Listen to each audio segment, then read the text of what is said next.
Guys good morning. কি খবৰ সকলোৰে? নিশ্চয় ভালে আছে। বহু দিনৰ মূৰত ভিডিঅ' এটা লৈ আহিছোঁ। ভিডিঅ'টো পূজাৰ স্পেচিয়েল ভিডিঅ' বুলি ক'ব লাগিব।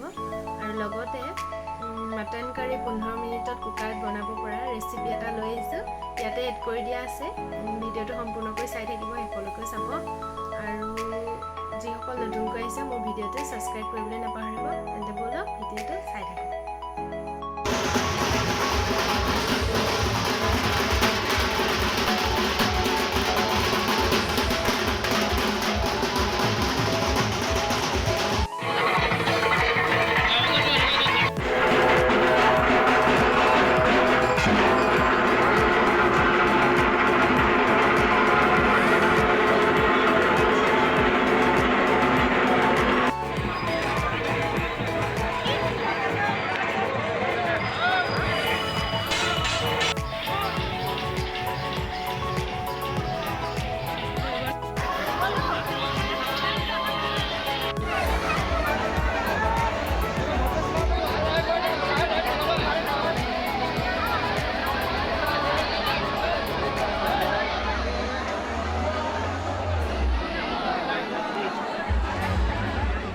ছাগলী মাংস এনেদৰে খুব কম সময়তে আৰু খুব একদম সহজেই বনাই খাবলৈ হ'লে কুকাৰত এনেদৰে তেল দিব, তাৰপৰা পিঁয়াজ দিব, আদা নহৰু দিব আৰু মছলা মাংসখিনি দি পেলাই তাত মছলা হালধি নিমখ যি মছলা ব্যৱহাৰ কৰে দি ল'ব পাৰে। দি পেলাই ভালদৰে মাংসখিনি লৰাই লৈ ভাজি তাত আপোনালোকে বেছি সময় নালাগেই ভাজিব।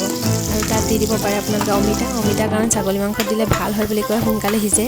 আৰু অমিতা দি পেলাই আলু দি আপোনালোকে ভালদৰে লৰাই ভাজি ৰঙচুৱাকৈ ভাজি পেলাই আপোনালোকে ঠাণ্ডা পানী বা গৰম পানী যি পানী ব্যৱহাৰ কৰে দিব পাৰে। দি পেলাই সেইখিনি অলপ সময় ঢাকি পানী দিয়াৰ পিছত আপোনালোকে ঢাকিব নালাগে। কুকাৰ হুইচেলটোত চিটি 5-6টামান দি পেলাই আপোনালোকে আৰামছে পৰিৱেশন কৰিব পাৰে। 15 মিনিটত হৈ যাব আপোনালোকে।